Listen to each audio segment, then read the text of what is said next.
Hello，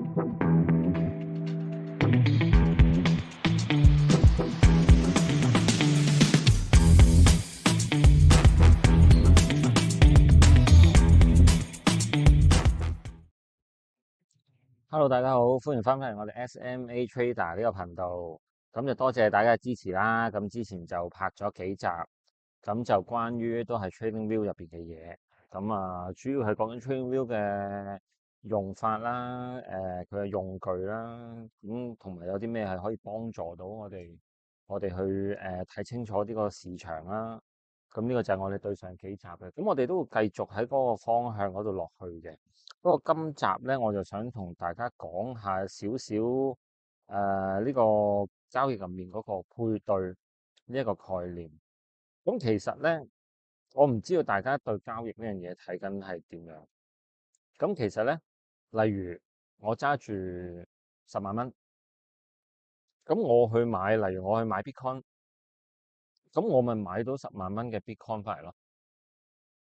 咁我買到10萬蚊，當時價值10萬蚊嘅 Bitcoin 翻嚟，咁我就可以用我手上面10萬蚊去換咗啲 Bitcoin 翻嚟。咁如果我賣咧，我賣就可以叫做係我手上面有價值10萬蚊嘅 Bitcoin，我就賣咗佢換翻10萬蚊 cash 翻嚟啦。你可以咁講啊。我唔知大家有冇另外一個諗法，係我用10萬蚊價值嘅 Bitcoin 買咗10萬蚊 cash 翻嚟。呢個就係我哋其實尤其是喺 crypto 市場咧，好多時都會有，即係最好大家可以有一個呢一個概念喺度，就係將啲嘢換啊。即係你唔好話如果你成日用一個買或者賣咧，其實咧你成日有一個對自己嗰個諗法喺度啊，即係對自己個 bias 嗰個諗法喺度。哇！我而家真係成手 cash，我一定要揾個地方買啲嘢先。如果唔係個市升咧，唔關我事。你會好多時咧會有呢一種咁樣嘅諗法喺度，其實distract 咗你。你本身可以係好理性去睇呢件事嘅，不過就係因為可能有呢一個諗法，因為哇我唔得，我一定要買啲嘢先，我一定要買啲嘢先。係啊。咁好啦，咁你喺早嗰排cash 啊，黃金啦，好似講黃金咁，黃金係避險產品嚟嘅。其實如果你用黃金嘅本位去計咧，其實你就未必當自己買咗啲黃金，只不過我而家暫時就揸住啲黃金，就等緊去換第二啲嘢啫。呢個就係 swap 個概念。咁好，你可能你哋覺得，喂，咁其實都冇乜所謂啦。如果我認為我自己唔會 distract 到我嘅話，咁我冇乜所謂啦。我點樣行都得啦。總之我覺得佢平我咪買咯，佢貴我咪賣咯，咁一樣噶嘛。如果我哋喺一個市場上面咧，其實我可以比喻我哋喺一個通道上面。咁其實睇下邊個跑得快，邊個跑得慢嘅時候，我哋就應該喺快嗰邊咧，盡量我哋多啲時間喺快嗰邊，咁我哋就會攞到最大嘅優勢。咁點樣去睇呢一樣嘢咧？呢一個咧就係我今集想講解下嘅一個 topic。嗱，其實我第一集我已經同大家講過啦，唔知大家有冇留意？如果冇留意，可以去睇翻。咁就喺度講翻聲先。咁希望大家都幫手咁follow 我哋嘅 channel 啦，俾個 like 啦。咁我哋左手邊我哋有一個QR code，咁嗰個係connect 住我哋嗰個 Instagram 嘅。咁入邊我哋會有唔同嘅消息啊，嗰啲會發放出嚟啦。咁同埋，如果有興趣做 trader 嘅朋友，咁歡迎隨時聯絡我哋，因為我哋有不同嘅計劃，係同你慢慢真真正正係 train 你去做一個真真正正嘅 trader。咁之後我哋會有好多唔同嘅方式一齊去做嘢，一齊去玩，一齊去合作。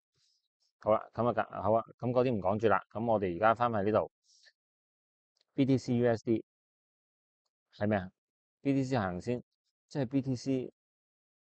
而家我要 BTC 係一，所有嘢呢一個係一㗎，其實咁究竟我用幾多美金我可以買，我可以換到一個 BTC 費咧？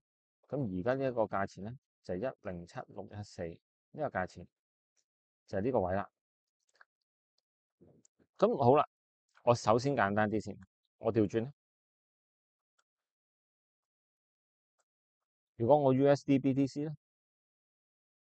有冇呢個先？應該有呢個配對。係唔係呢個 USD BTC？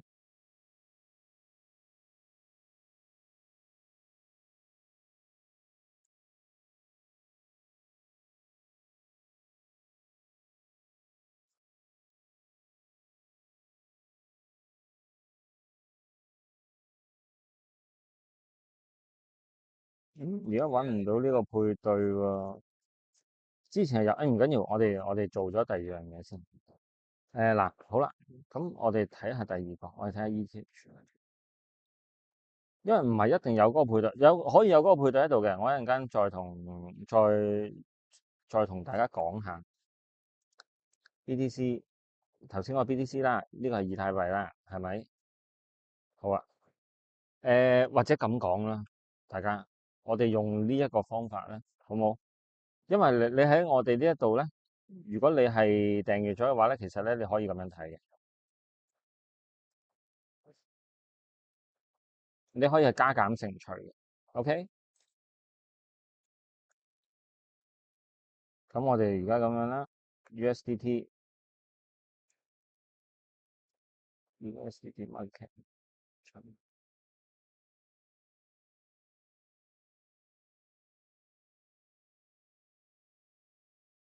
可以除嘅，OK？咁除咗出去會點啊？嗱，咁你而家見到呢度啦，就會可以咁樣計到呢一樣嘢出嚟嘅。咁究竟美金嗰個價錢，咁究竟我1蚊 USDT 我可以買到幾多比特幣啊？咁啊，當然係超級細啦。你可以喺後面小數點好多位啦。但係我希望大家明白咗呢個概念先。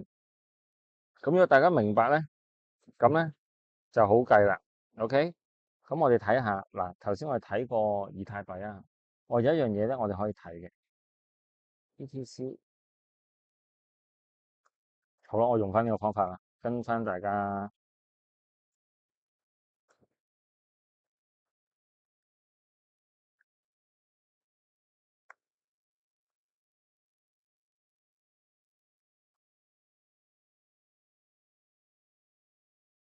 而家呢一個係咩啊？而家呢一個係比特幣同以太幣嘅對比，即係一粒比特幣可以對到幾多粒以太幣？而家一粒比特幣可以對到42粒嘅以太幣。好啦，如果我想睇下佢會唔會強啲，其實呢一個圖咧係反轉嘅，其實一樣可以咁樣做嘅。啊，ETH 對比特幣，你可以咁樣去睇啦。當佢咁樣睇嘅時候，OK 0.02，其實好多時嗰陣時啲人講緊以太幣，其實都會睇緊呢樣嘢。咁嗱好啦，你話咁喂，我睇到嗰個價錢咪得咯？我使乜咁樣去睇呢樣嘢咧？點解我要我要喺度同大家講話啊？我哋可以咁樣去做呢件事咧？因為呢一個咧，其實對我哋嚟講係一個 ratio 即係一個比例嚟，其實係一個比例嚟，即係1:0.02。ratio 有一樣嘢咧。佢好多時咧，佢唔會因為你突然間，例如如果我真係買比特幣嘅話，佢可能佢突然間有人大手買大手賣，佢嗰個喐動會好快。但我哋而家教大家睇呢樣嘢咧，其實只係睇緊呢一樣嘢嗰個強度同埋佢弱度。OK，而家0.02啦，你喺 even 你一個大周期嚟講，佢其實係喺一個咁樣嘅 range 度啦，係咪？咁但係 ratio 咧有一樣嘢咧，同你價格唔同咧，ratio 嘅佢咧係好 solid、好 stable 嘅。你見到佢咁樣升咧，嗱，你好少會見到啲圖係咁樣嘅。佢一路落，佢要上就一直上，佢要好啦，呢度 consolidate 咗一段時間，佢要落就一路落。唔知大家嗱，順勢交易我好似未同大家講，但係我想喺度揾一個比喻，就係唔知大家有冇滑浪啊？即係類似呢啲活動。滑浪係點樣滑？滑浪係你要有個浪，你先至可以滑得起。當你喺個浪未嚟嘅時候，你諗住企喺度，你諗住滑起咧，首先你係帶唔起個浪。第二，如果嗰個浪未到，你一路喺度浪費緊你嘅力氣，浪費緊你嘅子彈，因為唔會，你可能俾你企到好短時間，跟住就係因為冇浪，你唔能夠做到一個順勢咁樣企上去咧，而好快就會跌翻低。滑板一樣，所有嘢係有個我哋有一句叫做萬事就起頭難啦，係咪？咁只要你知道個頭起咗，你跟住佢，其實就係咁簡單噶啦。但係嗱，人性就好得意嘅，人性有好多時想挑戰下嘅，冇理由嘅。即係如果你話我哋搭一架巴士，如果佢喺你知道佢由第一個站開到希望佢終點係第十個站嘅，其實如果佢由第三個站，你知道佢已經跟住嗰個方向啦，你由第三個站跳上車，搭五六個站，我都唔使等到終點啦，最多咪行少少去到終點。咁你係咪安全性會大好多？但係講唔係，我知道有啲朋友唔係嘅，我知道有啲朋友話，我如果我搭呢程車，我想我由零個站開始，你未開始我搭上嚟，搭到去你終點嗰度咧，話我呢程車我就應該係搭得最抵、最舒服嚇，你入面嘅所有嘢我享受晒，可能六七次入面你會有一次可能咁樣成功，但係但係其他嘅五六次咧，其實都係一個 fail 嘅 trade 嚟嘅。但 fail 嘅 trade 我哋後邊會再講啦。咁但係呢一度咧，其實我想話俾大家聽，當你尤其是你睇 ratio 嘅時候，例如我係揸住有啲朋友係咁嘅，係 crypto 內嘅朋友咧，佢話個淨係揸住 crypto 嘅啫。咁而家有 USD 啦，咁以前就直情係冇。咁佢一係咧就是但揸住一種幣咧，除非唔係我就 cash out。咁但我相信而家呢個年代，大家唔會突然間無啦啦去諗 cash out 住。咁究竟我應該揸住以太幣定係揸住比特幣？咁講，如果佢一路咁樣跌落嚟，其實代表咩？如果我由呢一度我一路揸住以太幣一路跌落嚟，咁咪即係話我揸住嘅以太幣嘅粒數係冇少到嘅。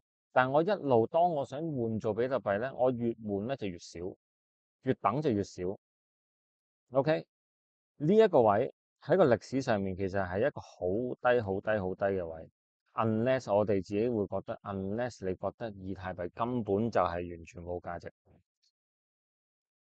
如果唔係呢一個位，for 你一個 holder 嚟講，其實係一個幾好嘅位置嚟嘅。尤其是如果你嗱，不過咁喎，我撇除咗一樣嘢喎，我撇除咗嘅係，如果你諗緊嘅係我想揸多啲比特幣，而家係一個好嘅位置喎。唔代表如果我諗住將佢 cash out 做錢，佢會係一個好嘅位置。你哋要知道呢一張圖其實個用意喺邊度。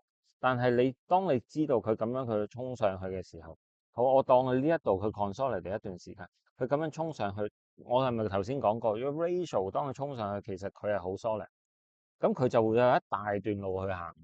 咁 at least 嗰陣時，我哋有一個好清楚嘅 signal 就係以太幣呢一個 moment 係比比特幣強勢咯，係嘛？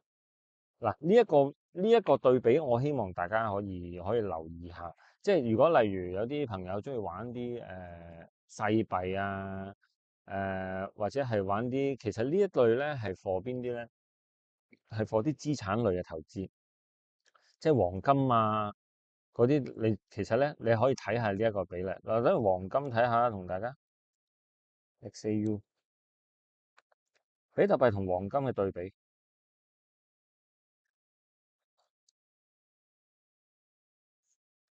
係咪？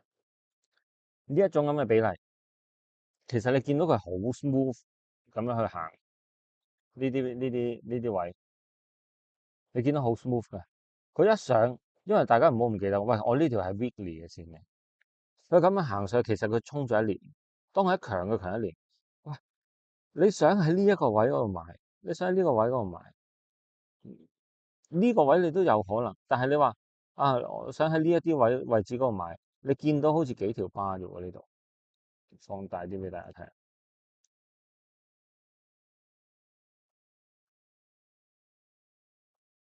係嘛？你見到呢一度嚇，你見到呢度係幾條巴啫喎，其實，但係佢呢度係以周線去計喎。你呢度係幾個月嘅嘢嚟嘅喎，呢度差唔多係半年嘅嘢嚟嘅喎，其實。咁你喺呢度一路喺度等待，其實當你喺度等待嘅時候，可能有其他更加好嘅嘢，更加好嘅通道，更加好嘅賽道，你喺嗰度可以獲利到多啲咧。係咁啊，係咯，我今集純粹係想同大家講一講話呢一個比對呢一個概念咯。咁希望大家如果你哋有時間咧，喺屋企或者你喺電話都得嘅，冇嘢做，撳下睇下，咦呢個比例嗰個比例，at least 你知道啊呢一個 moment 究竟邊一個資產強啲，邊個資產弱啲？你你明唔明啊？喺你喺比特幣上升嘅時候咧，或者咧黃金上升嘅時候咧，喺嗰個配對上面咧，其實就代表，例如黃金上升，就代表黃金喺呢個比例上面，佢係越嚟越強，強過現金好多。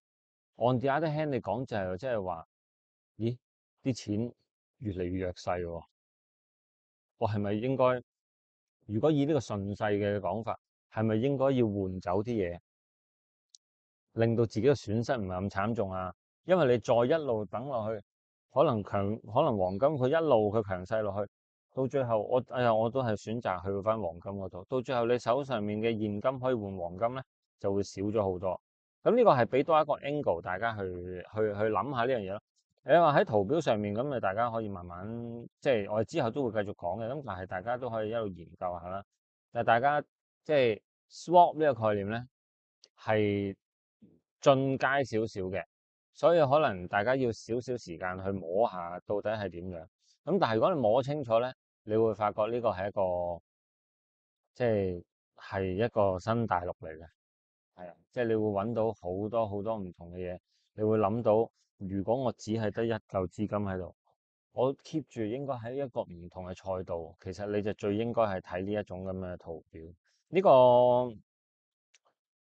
我諗喺 YouTube 頻道應該冇咩太多人講過，因為尤其是你話炒外匯嗰啲咧，盡量都唔想俾人知道，其實係呢一個配對其實係咁重要咯。咁如果你聽到嘅咁就你哋嘅福氣啦，係啦，咁就今集嚟到呢度先啦，咁我哋下集再見啦，咁再講多次啦，希望大家誒俾個 like 我哋 subscribe 我哋嘅頻道，同埋去我哋嘅 IG 嗰度，咁啊留下言啦，同我哋傾下偈，同埋有興趣做 trader 嘅，真係歡迎隨時話俾我哋聽，我哋已經有一啲計劃喺度可以俾你噶啦。咁下集見啦，我哋拜拜。